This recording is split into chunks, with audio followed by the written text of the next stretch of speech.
기초를 튼튼히, 설립부터 다른 스타트업 시작.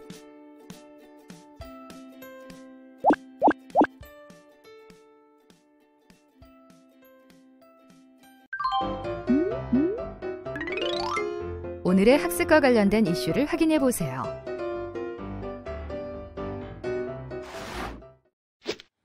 스타트업을 추진 중인 A의 이야기입니다. A는 사업을 하기 위해서 투자금이 필요했습니다. 여러분 투자에 대해서 잘 알고 계시나요? 투자자는 투자금을 지원하고 그 사업체에 대한 권리를 취득하는 절차입니다. 외부 투자를 유치하려고 하다 보니 투자자는 법인 설립이 되어 있어야 한다는 이야기를 하고 있습니다. 투자자는 왜 법인 설립을 요청하는 것일까요? 법인을 설립하는 경우 투자자는 기업에 대한 권리를 취득하기가 더욱 쉬워지는데요. A의 입장에서는 그 아이디어와 인력, 자본만 있으면 수월하게 사업을 시작할 수 있을 것 같았는데 법인 설립을 어떻게 하는 것이고 어떠한 정보가 필요한지 알아봐야 되겠죠. 또 법인을 설립 운영하려는 A는 최근 회사 설립이나 운영이 녹록치 않다는 것을 알게 됐습니다. 법인은 누구나 다 설립하는 것이고 기본적인 정보만 있으면 법인은 쉽게 설립할 수 있는 걸로 알고 있었는데 내 아이디어로 내가 구상해서 현실화시키고 직원들도 내가 모집해서 운영하는 거고 그런데 그 의사결정에 있어서는 주주총회나 이사회 의결을 거쳐야만 상법상 적법해진다고 하니 머리가 너무 아프게 됩니다. A는 자본금 10억 원 미만의 소규모 회사인데도 이러한 상법이 정하는 모든 주주총회나 이사회 의결의 적법한 절차를 다 지켜야만 하는 것일까요? 좀 더 효율적으로 운영할 수 있는 방법은 없을까요? 이번 시간의 학습 내용과 학습 목표를 확인해 보세요. 이번 시간의 학습 내용은 법인 사업자의 법인 설립과 주식회사 설립입니다. 이번 시간의 학습을 통해 법인 사업자의 법인 설립과 주식회사 설립을 설명할 수 있습니다. 그럼 오늘의 학습을 시작해 볼까요?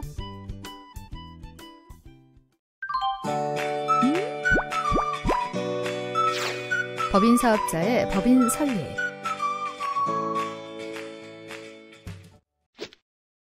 법인을 통하여 창업을 개시하려는 법인 사업자는 법인의 설립을 통해 사업을 시작하게 됩니다. 이 경우 법인은 영리를 목적으로 영업을 수행하므로 상법상 회사에 해당합니다. 상법상 회사는 상법 제170조에 의해 한명회사, 합자회사, 유한책임회사, 주식회사, 유한회사의 5가지로 분류됩니다. 한명회사는 2인 이상의 무한책임사원으로 구성됩니다. 무한책임사원은 회사에 대하여 출자 의무를 가지고 회사 채권자에게 직접 연대하여 무한의 책임을 집니다. 한명회사를 설립하려면 2인 이상의 사원을 구성하고 정관을 작성한 다음 법인 설립 등기를 마쳐야 합니다.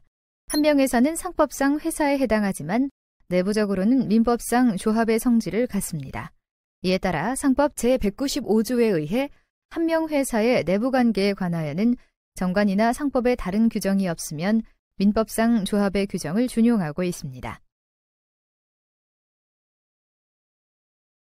합자회사는 상법 제268조에 의해 1인 이상의 무한책임사원과 1인 이상의 유한책임사원으로 구성됩니다. 무한책임사원은 회사 채권자에 대하여 직접 연대하여 무한의 책임을 지는 반면 유한책임사원은 회사에 대해 일정 출자 의무를 부담할 뿐 그 출자가액에서 이미 이행한 부분을 공제한 가액을 한도로 하여 책임을 집니다. 합자회사를 설립하려면 무한책임사원과 유한책임이 될 사람을 각각 1명 이상으로 하여 정관을 작성한 후 설립 등기를 하여야 합니다. 유한회사는 상법 제553조에 의거 각 사원이 출자금액 한도 내에서 책임을 지는 회사입니다. 유한회사의 이사는 사원으로 하여금 출자 전액의 납입 또는 현물 출자의 목적인 재산 전부의 급여를 시켜야 하며 제295조 제2항의 규정은 사원이 현물 출자를 하는 경우에 준용합니다. 유한회사의 설립 등기는 제548조의 납입 또는 현물 출자의 이행이 있은 날로부터 2주간 내에 하여야 합니다. 제1항의 등기에서 다음 각 호의 사항을 등기하여야 하는데 이로는 제179조 제1호, 제2호 및 제5호에 규정된 사항과 지점을 둔 때에는 그 소재지, 2호는 제543조 제2항, 제2호와 제3호에 계기한 사항이며 3호는 이사의 성명, 주민등록번호 및 주소이지만 회사를 대표할 이사를 정한 때에는 그 외에 이사의 주소는 제외합니다. 4호는 회사를 대표할 이사를 정한 때에는 그 성명, 주소와 주민등록번호, 5호는 수인의 이사가 공동으로 회사를 대표할 것을 정한 때에는 그 규정, 6호는 존립기간 기타의 해산 사유를 정한 때에는 그 기간과 사유이며 7호는 감사가 있는 때에는 그 성명 및 주민등록번호입니다. 계속해서 유한회사의 지점 설치 및 이전 시 지점 소재지 또는 신지점 소재지에서 등기를 하는 때에는 제2항 제3호부터 제6호까지에 규정된 사항과 제179조 제1호, 제2호 및 제5호에 규정된 사항을 등기하여야 합니다. 다만 회사를 대표할 이사를 정한 때에는 그 외의 이사는 등기하지 아니합니다. 유한회사 정관을 작성하고 이사 선임과 출자 금액의 납입 또는 현물 출자의 이행이 있은 후 설립 등기를 함으로써 성립합니다. 유한회사의 의사결정기관은 사원총회이며 사원총회는 회사의 업무 집행을 포함한 모든 사항에 대하여 의사결정을 할 수 있습니다. 상호는 회사를 운영하는 사람이 영업상 자신을 표시하기 위하여 사용하는 명칭입니다. 상호는 문자로 표시되어 발음할 수 있어야 하므로 기호, 도형, 문양 등은 상호로 사용할 수 없으며 상법 제19조에 의해 회사의 상호에 반드시 회사의 종류, 즉 유한회사, 주식회사 등이라고 표시해야 합니다. 동일한 영업에는 동일한 상호를 사용해야 하며 설립하려는 주식회사에 지점이 있는 경우에는 지점의 상호에 본점과의 종속관계를 표시해야 합니다. 그리고 타인이 등기한 상호는 동일한 특별시, 광역시, 시군에서 동종 영업의 상호로 등기하지 못합니다. 상법 제23조에 의해 누구든지 부정한 목적으로 다른 사람의 영업으로 오인할 수 있는 상호를 사용하지 못합니다. 동일 상호가 존재하는지 여부를 확인하기 위하여 대법원 인터넷 등기소에 접속하여 법인 등기 관련 항목에서 해당 회사 종류에 동일한 상호가 있는지 검색해 볼 수 있습니다.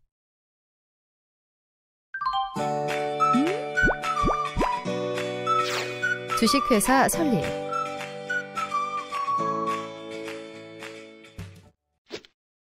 대부분의 스타트업 기업은 외부로부터 투자금을 유치하여 사업을 진행하고 투자자들은 법인, 그 중에서도 주식회사에 투자하여 주식을 이전받는 경우가 많습니다.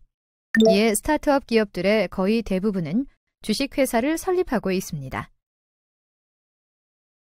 주식회사는 설립 과정에서 주식을 누가 인수하는지에 따라 발기 설립과 모집 설립으로 나눌 수 있습니다.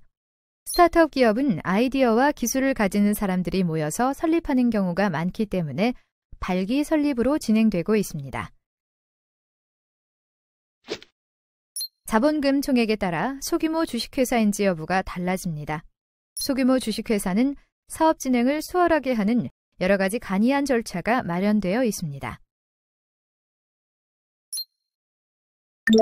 주식회사를 설립하는 사람을 발기인이라고 하며 발기인은 정관의 발기인으로 기재되고 기명날인 또는 서명합니다. 특별한 자격 조건이나 인원수가 정해진 것은 아니므로 1인만으로도 주식회사를 설립할 수 있습니다.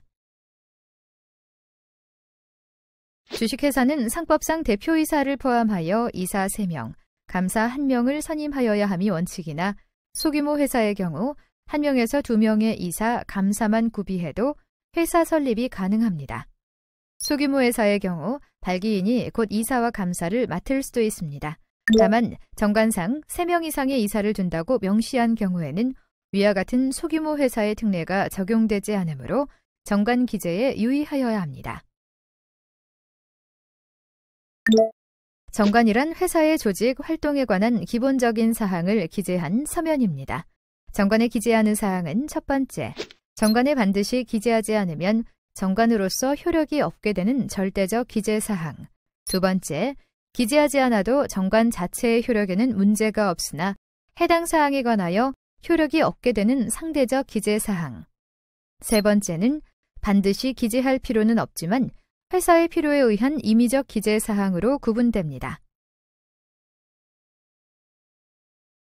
정관의 절대적 기재사항은 정관의 효력을 발생시키기 위하여 필요한 사항으로 사업 목적, 상호, 회사가 발행할 주식의 총수, 일주의 금액, 그리고 회사 설립 시 발생하는 주식의 총수, 본점 소재지, 회사의 공고 방법, 발기인 성명, 주민등록번호 및 주소입니다.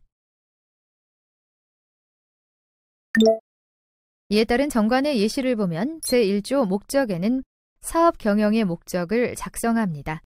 목적은 사업자 등록 시 업종, 업태 목록에서 정하여도 됩니다. 이후 새로운 업태를 수행하게 될 경우 정관을 변경하기 위해서는 주주총회 특별 결의를 거쳐야 하므로 상정 가능한 사업 범위를 포괄적으로 기재하는 편이 좋습니다. 제2조는 상호입니다.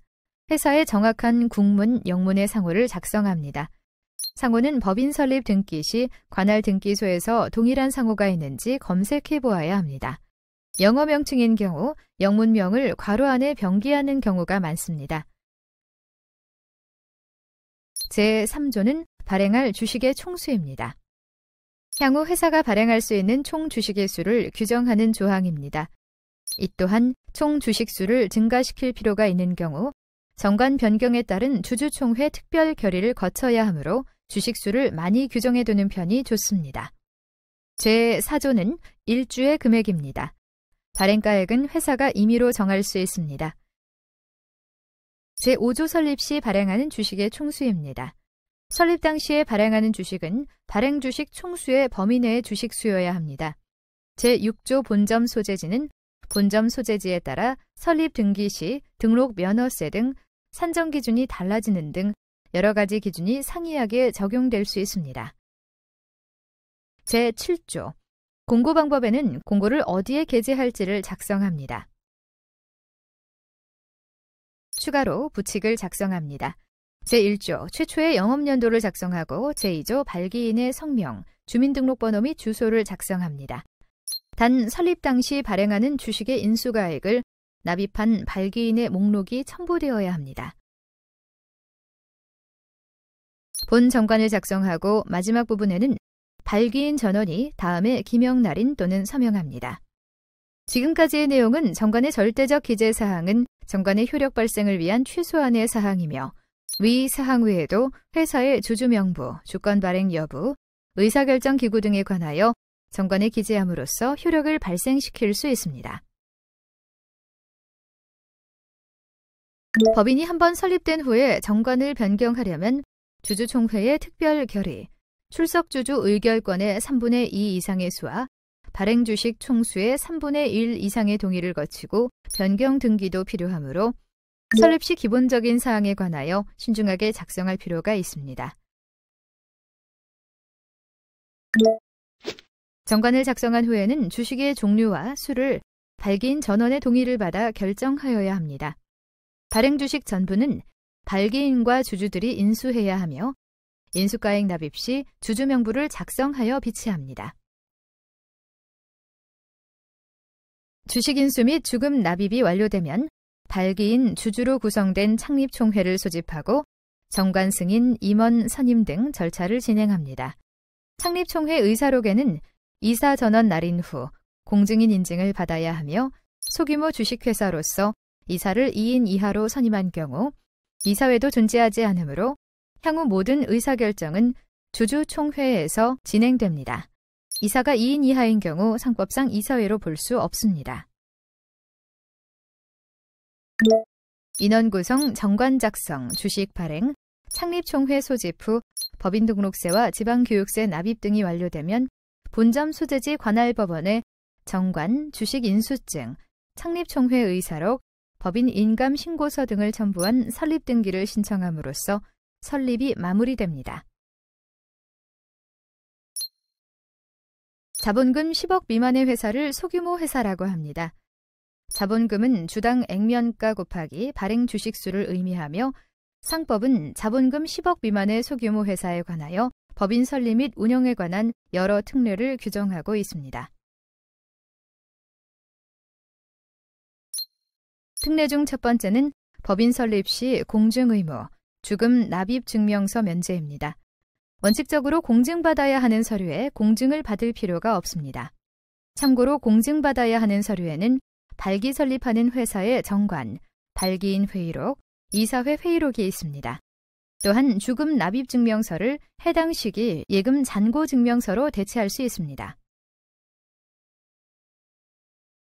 두 번째는 임원 특례입니다. 이사는 3명 이상이 원칙입니다. 그러나 소규모 회사의 경우 1인 또는 2인의 이사를 둘 수 있습니다. 이사가 3인 미만이라면 이사회가 없는 것으로 봅니다. 단 소규모 회사라도 정관으로 이사를 3인 이상 둔다고 정한 경우에는 본 특례가 적용되지 않으며 정관으로 이사를 1인 또는 2인으로 둔다고 정한 경우에만 적용됩니다. 소규모 회사는 감사를 선임하지 않아도 됩니다. 세 번째는 의사결정기관입니다. 상법상 이사회가 정해야 하는 사항에 관하여 주주총회 또는 대표이사가 나누어 결정할 수 있습니다. 주주총회 결의로 가능한 것은 주식 양도에 제한을 둔 경우 그 승인 여부, 주식 매수 선택권의 부여 취소, 이사의 영업 및 자기 거래에 대한 승인, 신주, 사채 발행의 결정, 준비금의 자본 전입, 중간 배당입니다. 대표이사 단독으로 결정 가능한 것은 중요한 재산의 처분 및 양도, 대규모 재산의 차입, 지배인의 선임 및 해임, 지점의 설치, 이전, 폐지, 주주총회 소집, 의결권 행사 방법 결정입니다. 주주총회 소집 통지의 기간을 단축할 수 있으며 주주 전원의 동의가 있는 경우 소집 통지 자체를 생략할 수 있습니다. 주주총회 서면 결의가 가능합니다. 다만 서면 결의 내용을 바탕으로 의사록을 작성 및 비치해야 합니다. 지금과 같이 자본금 10억 원 미만의 소규모 회사의 경우 여러 가지 설립 절차, 의사 결정 절차를 간소화할 수 있도록 허용하고 있으며 이를 통하여 소규모 회사를 더욱 효율적으로 경영할 수 있습니다. 이번 시간에 학습한 내용을 정리해 보도록 하겠습니다. 1. 법인사업자의 법인 설립입니다. 주식회사를 설립할 경우 이사, 감사 등 인원의 구성, 정관의 작성, 주식 발행 및 인수납입, 창립총회 소집 등의 절차를 거쳐 설립을 등기를 신청하여야 합니다. 회사는 한명회사, 합자회사, 유한책임회사, 주식회사와 유한회사의 5종으로 합니다. 한명회사는 2인 이상의 무한책임사원으로 구성되며 무한책임사원은 회사에 대하여 출자 의무를 가지고 회사 채권자에게 직접 연대하여 무한의 책임을 집니다. 합자회사는 1인 이상의 무한책임사원과 1인 이상의 유한책임사원으로 구성됩니다. 무한책임사원은 회사 채권자에 대하여 직접 연대하여 무한의 책임을 지는 반면 유한책임사원은 회사에 대해 일정 출자 의무를 부담할 뿐 그 출자가액에서 이미 이행한 부분을 공제한 가액을 한도로 하여 책임을 집니다. 유한회사는 각 사원이 출자 금액 한도 내에서 책임을 지는 회사입니다. 유한회사의 이사는 사원으로 하여금 출자 전액의 납입 또는 현물 출자의 목적인 재산 전부의 급여를 시켜야 합니다. 2. 주식회사 설립입니다. 주식회사는 상법상 대표이사를 포함하여 이사 3명, 감사 1명을 선임하여야 함이 원칙이나 소규모 회사의 경우 1명에서 2명의 이사, 감사만 구비해도 회사 설립이 가능합니다. 소규모 회사의 경우 발기인이 곧 이사와 감사를 맡을 수도 있습니다. 정관이란 회사의 조직 활동에 관한 기본적인 사항을 기재한 서면입니다. 정관을 작성한 후에는 주식의 종류와 수를 발기인 전원의 동의를 받아 결정하여야 합니다. 발행주식 전부는 발기인과 주주들이 인수해야 하며 인수가액 납입 시 주주명부를 작성하여 비치합니다. 주식 인수 및 주금 납입이 완료되면 발기인 주주로 구성된 창립총회를 소집하고 정관 승인, 임원 선임 등 절차를 진행합니다. 본점 소재지 관할법원의 정관, 주식인수증, 창립총회 의사록, 법인 인감신고서 등을 첨부한 설립 등기를 신청함으로써 설립이 마무리됩니다. 스타트업의 경우 자본금 10억 원 미만에 해당할 가능성이 높으므로 소규모 회사의 특례가 적용될 수 있습니다. 소규모 회사의 특례에 따라 인원 구성이나 설립, 의사결정 시 다양한 절차가 면제될 수 있으므로 스타트업 기업은 원활한 사업 진행을 위하여 해당 특례 사항을 숙지해 두어야 합니다. 이번 시간에 학습한 내용과 관련된 팁을 확인해 보세요.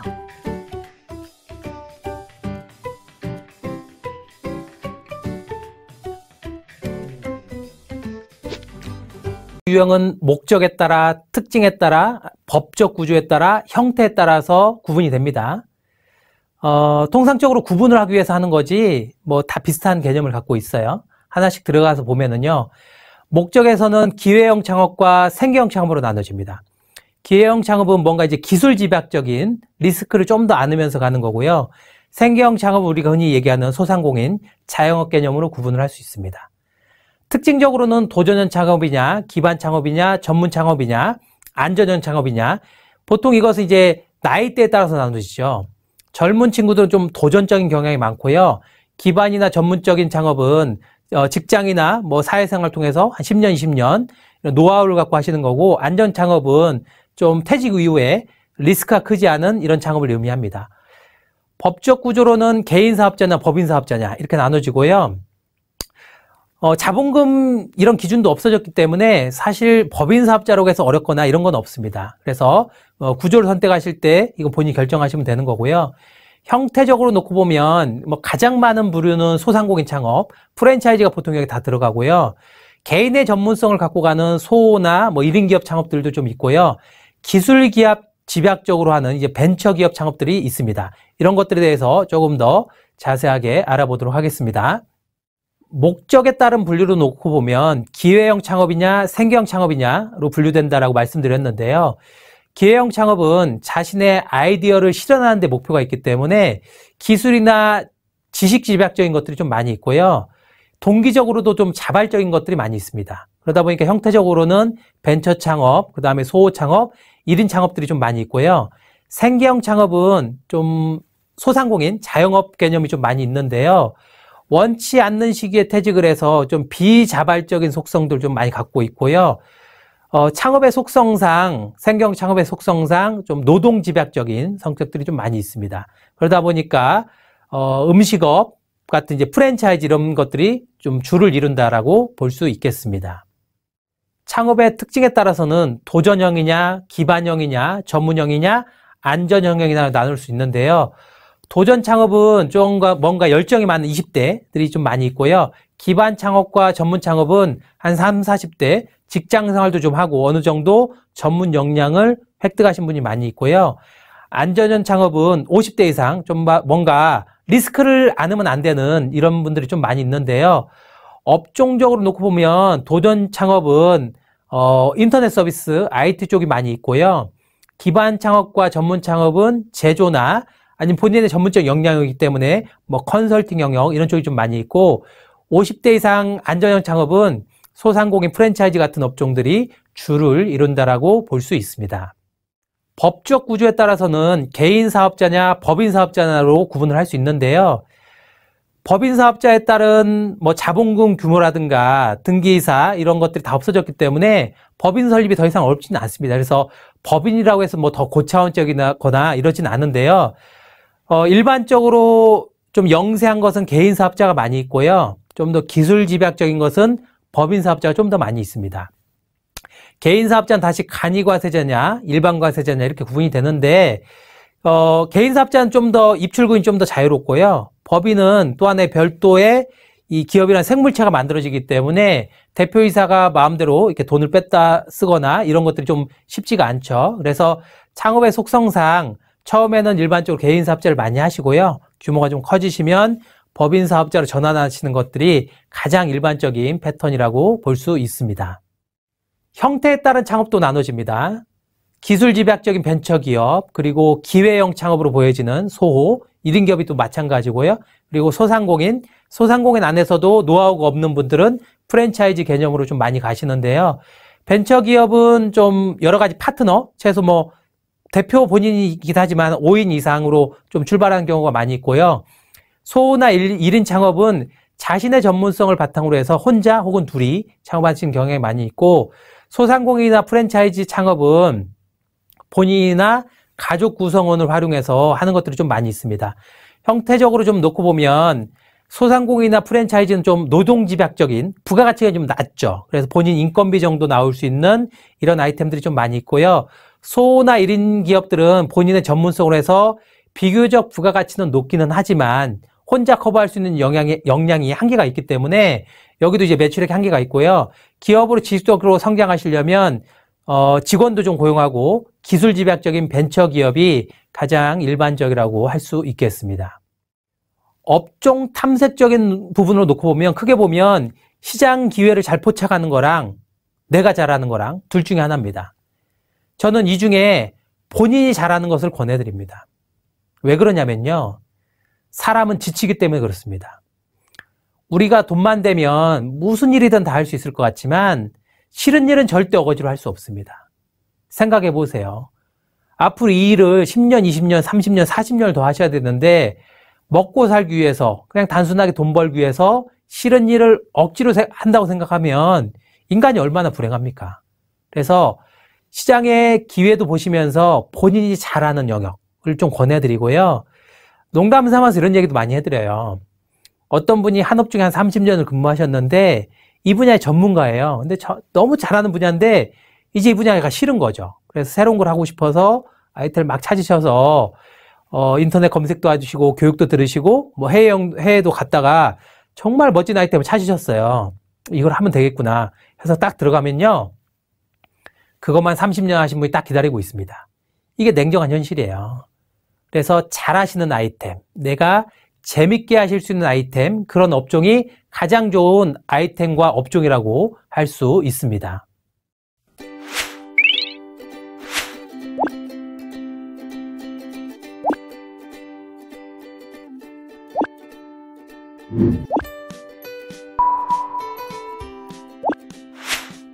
이것으로 오늘의 학습을 마치겠습니다. 다음 시간에는 사업 중 분쟁에 대처하는 방법에 대해 학습하겠습니다.